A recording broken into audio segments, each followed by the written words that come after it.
মুসলমান ইমানদার আল্লাহর গোলাম, আল্লাহ পাক রব্বুল আলামিনের পয়গম্বর নবী আরবী দিনের দাওয়াত দেওয়ার জন্য মক্কা ছেড়ে তায়েফে দৌড়ায়।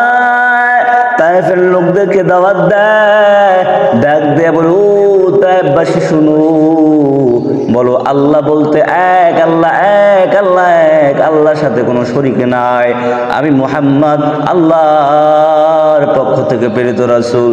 তায়েফবাসীকে দাওয়াত দেওয়ার পর তায়েফবাসী আল্লাহর পয়গম্বরের দাওয়াতকে প্রত্যাখ্যান করে দেয়। আল্লাহর পয়গম্বর মুহাম্মদকে মারধর শুরু করে দেয়, এমনকি এত জোর আঘাত করা হয় আল্লাহর পয়গম্বরের শরীর থেকে রক্ত ঝরা শুরু হয়ে যায়। গলিতে গলিতে বাচ্চা পোলা পান্দের লেলায় দেওয়া হয় আল্লাহর পয়গম্বরকে হেনস্থা করার জন্য।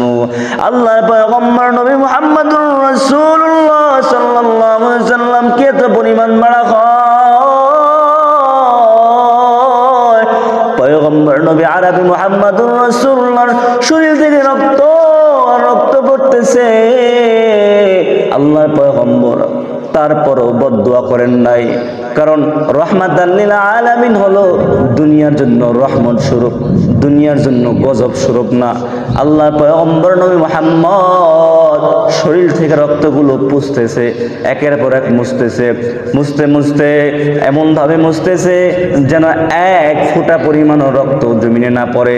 যদিও এক ফোঁটা পরিমাণ রক্ত জমিনে পড়তো তাহলে ওই জমিনের মধ্যে আর কোনো সময় ফসল হতো না। আল্লাহ পাক রব্বুল আলামিনের পয়গম্বর এত পরিমাণ মারে আল্লাহর পয়গম্বর সহ্য করতে পারে না।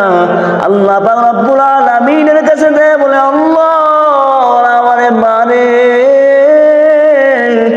আল্লাহ আমি বড় অসহায়, আমি বড় এতিম, আমার কেউ নাই, আল্লাহ আমার মাও নাই, আমার বাবাও নাই।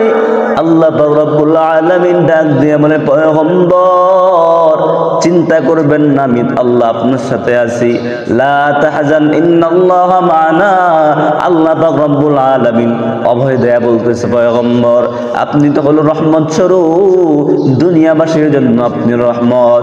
আল্লাহ পাক রব্বুল আলামিনের পয়গম্বর মুহাম্মদুর রাসূলুল্লাহ সাল্লাল্লাহু আলাইহি ওয়াসাল্লামের শরীর থেকে রক্ত পড়তেছে, একের পর এক রক্ত পড়ে জিবরাইল আমিন দৌড়ায় এসে বলে, ও পয়গম্বর দুই পাশের দুই পাহাড়ের ফেরেশতা হাজির, আপনি যদি একবার অনুমতি দেন তাহলে দুই পাশের দুই পাহাড়ের ফেরেশতা তারা দুই পাহাড়টাকে একসাথে চাপা দিবে।